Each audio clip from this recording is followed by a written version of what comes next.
Ladies and gentlemen, please welcome Donggun Lee, founder and CEO, MyRealTrip.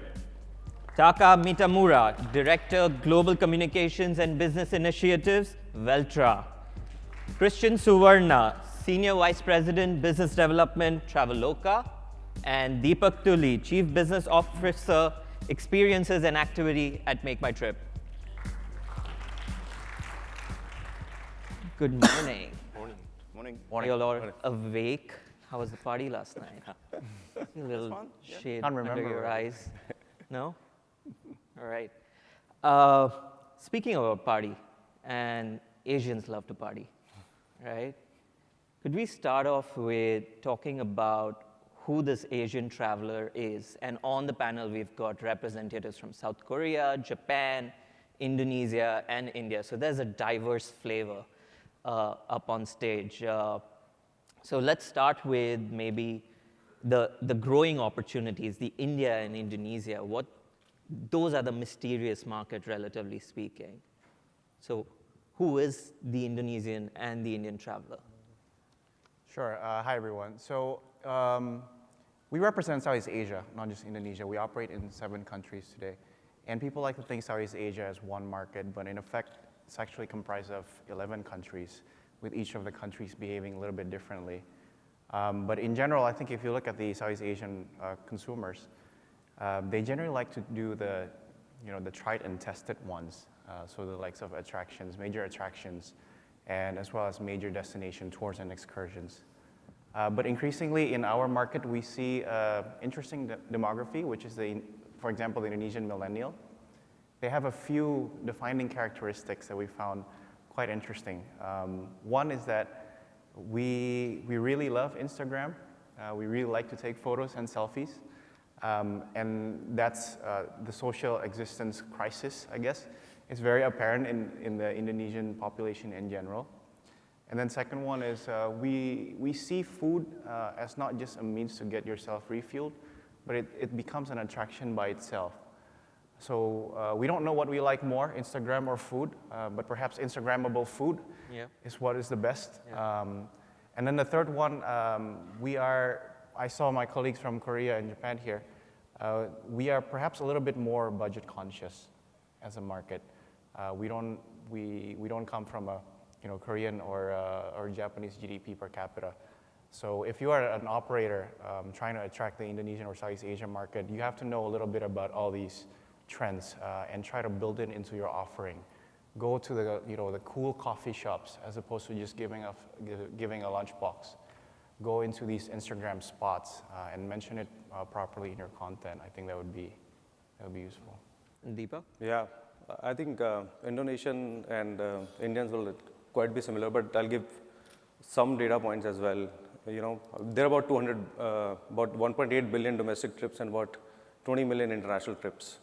And guess what? 50% of the people, they spend in destination. So flight and hotels are just about 48, 52% they spend. And Indians love to shop. So out of that 50%, about 30% of their spends goes on shopping. So that could be a different way of looking at it. Obviously, attractions, more evolved travelers would go for food tours, which is quite similar. But these kind of trends are picking up, and we have the largest youth population in the world.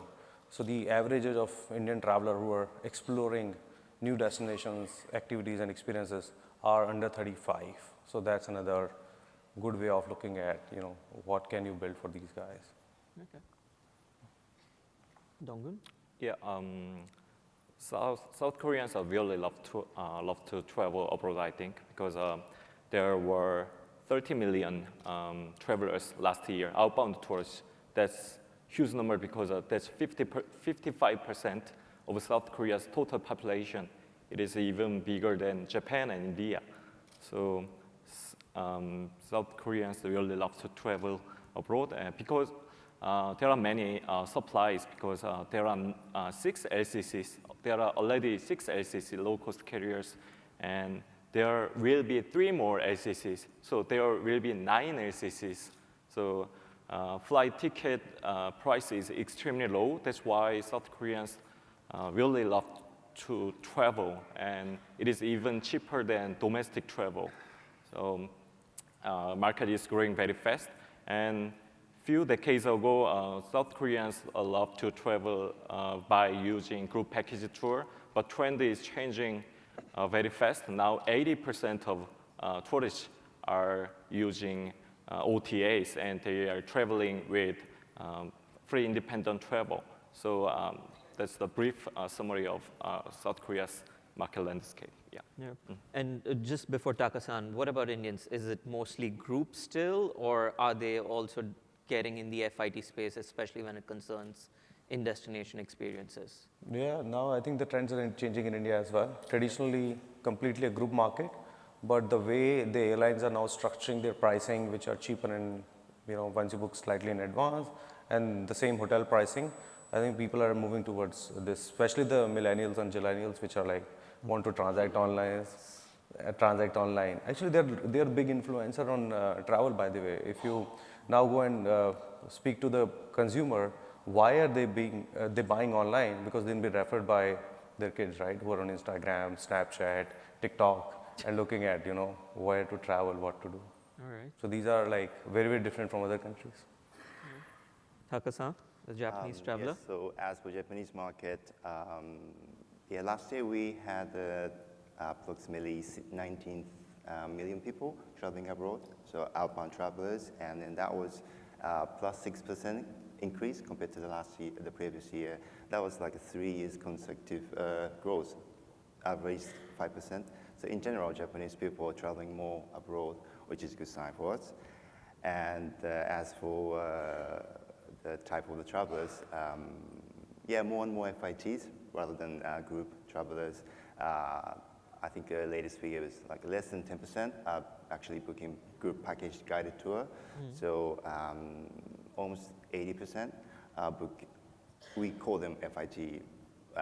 They book a package tour, which is only flights and hotel, and everything else is free. So we just call them, in a broad sense, FIT travelers, but we have 80%, and that's one of the reasons a company like us are growing. And the consumer behavior, I think Japanese travelers, we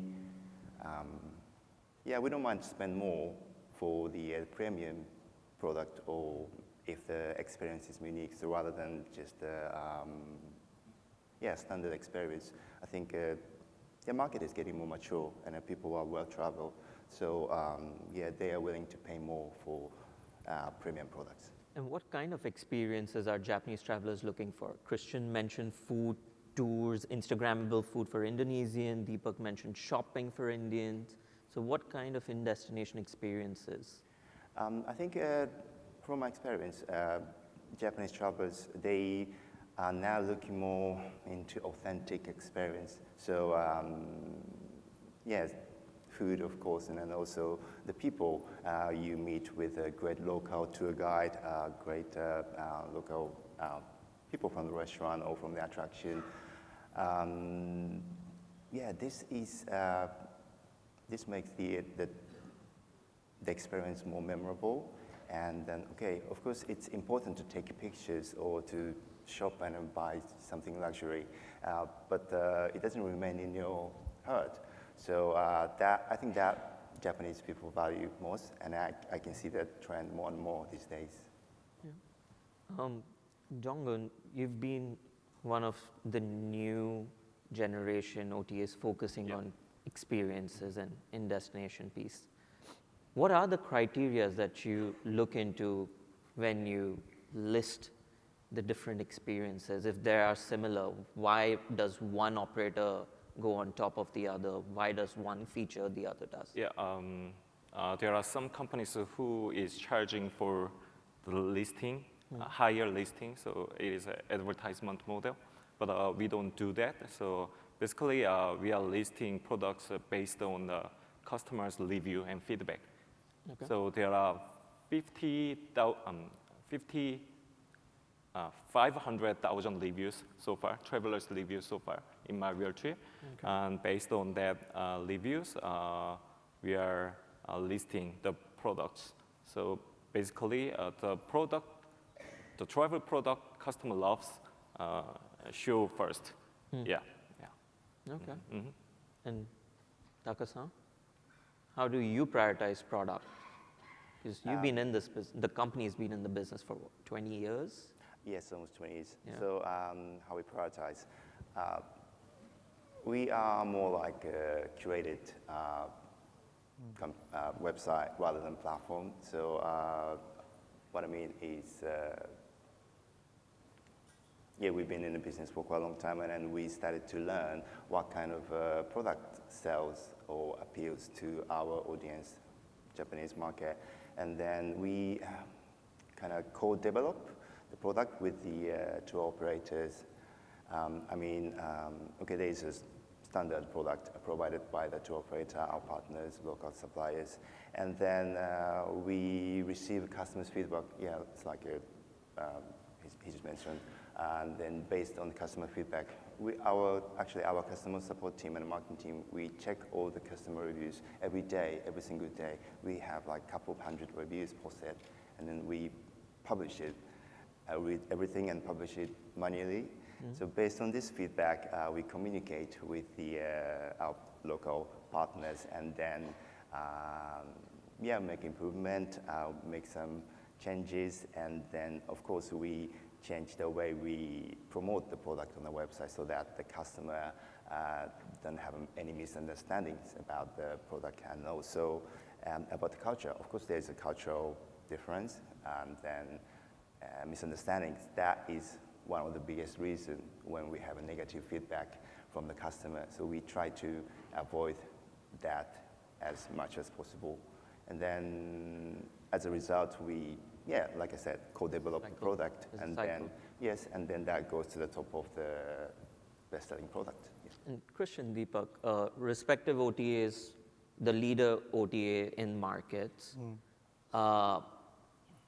experiences is a new category for both the OTAs.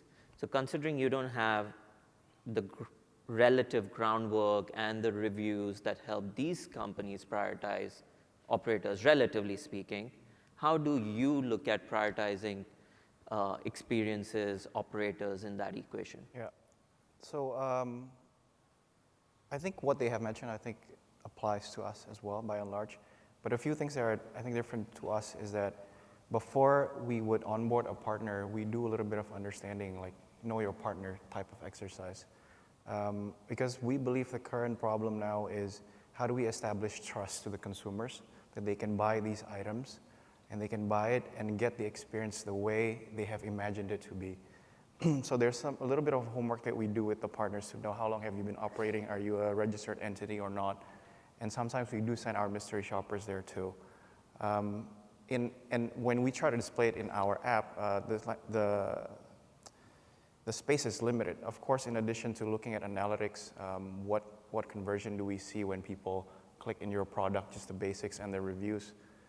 We also typically would create a space that we reserve for partners or themes or topics or products that we want to push. We believe if we only rely on just analytics looking at the past transaction data, we will always be pushing the same products over and over again. But we have an interest, for example, to get all these specialized and more authentic tours to be picked up. And we want to create this little space so that you can be featured on there. But we want to make sure that you will also be able to service our customers better for the good of the industry, so that people can talk about it, that, hey, my discovery was great, my booking was great, my experience was great, so that I can actually now trust this and evangelize to my friends. And more people would know that there's another way of buying than the traditional way. Hey, Chetan, I just want to jump in from the floor. One of the things that just struck me about the last day and a half is so many online travel agencies in this market. There's been so much growth. So if I'm sitting here as an operator, especially if I'm kind of new to the world of digital distribution, there's like 40, 50 of you guys in the market. I mean, do I have to do separate deals with each of you? Where do I start? What distinguishes each of you from everybody else in the market? I would just love, I don't know, help us make sense of the landscape and why we should work with you versus somebody else, or do we work with all of you, or do we work with a B2B player rather than working with each of you, individually.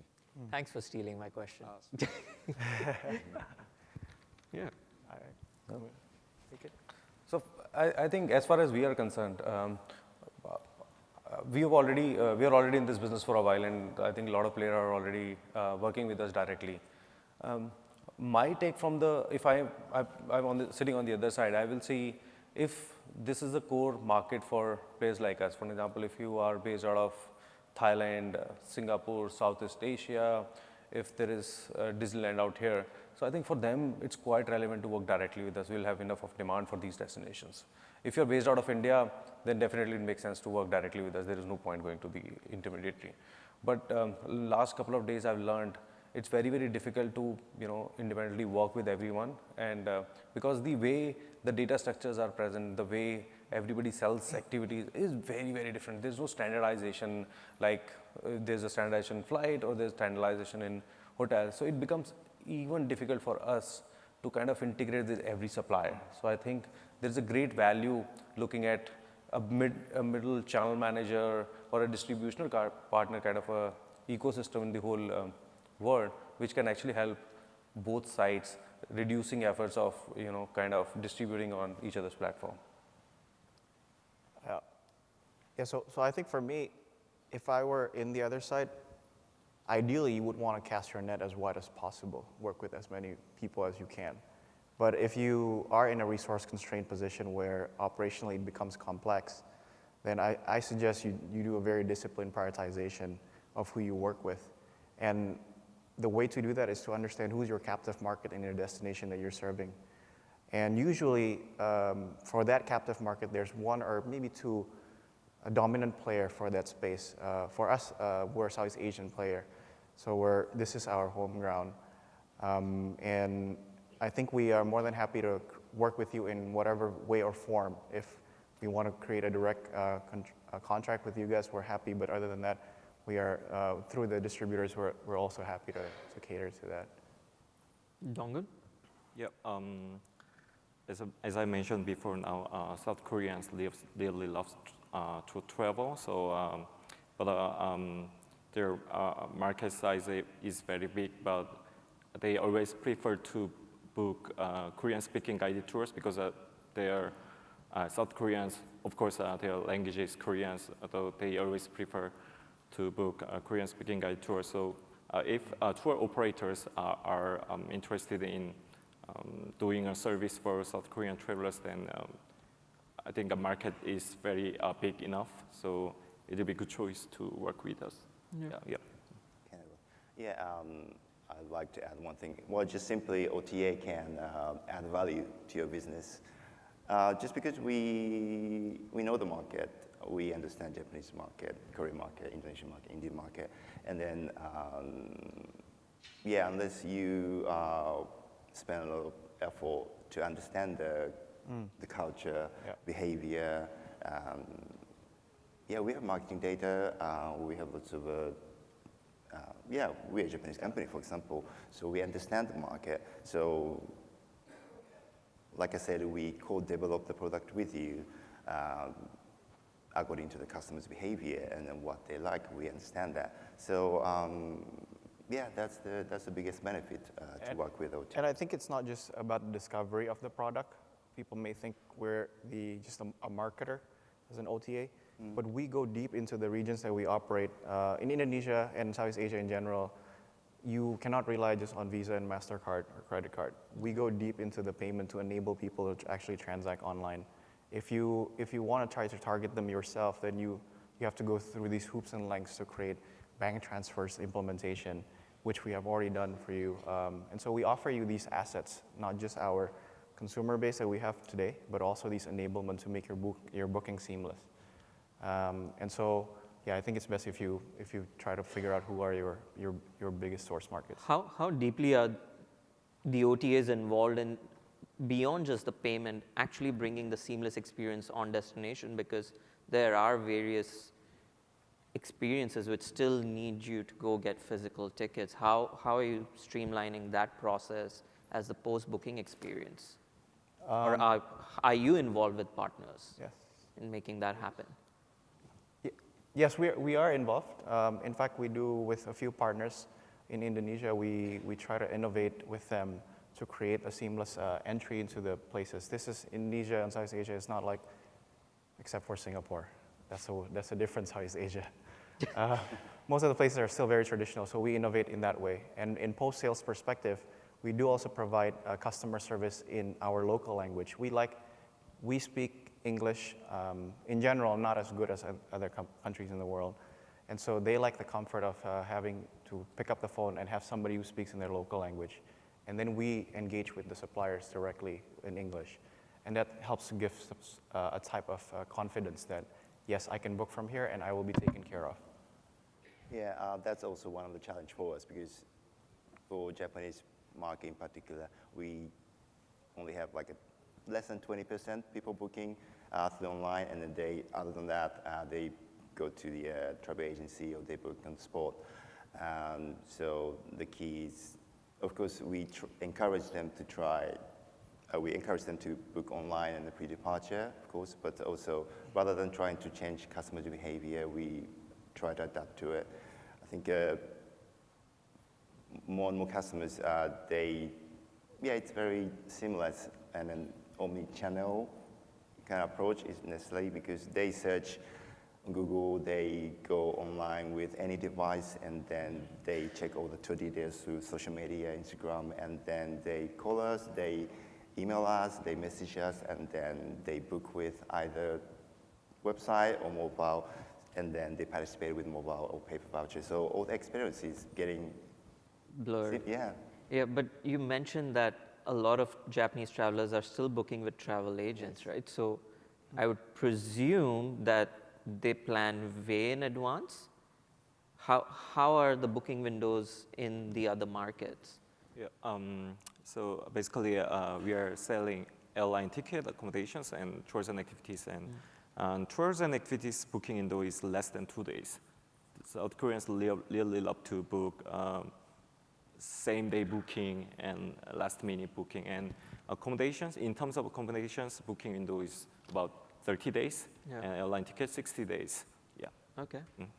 Yeah, it's getting less and less, but average 2 weeks. But like I said, it's seamless, like a non-stop Cycle. Yes. Yeah, same day to 3 days, most of the bookings. 60% on day 0, 12 hours is the cutoff for Indians. And we have about another 20% on day 1. So travel date just 1. So about 80% last minute. Wow. And mobile or desktop, quickly, we've got 10 seconds. So How are they 66% of our booking came from mobile. Yeah. Less than half, actually, Mobile. yes. Majority mobile. Mobile. All right, ladies and gentlemen, Donggun Lee, Taka Mitamura, Christian Suwarna, and Deepak Tuli.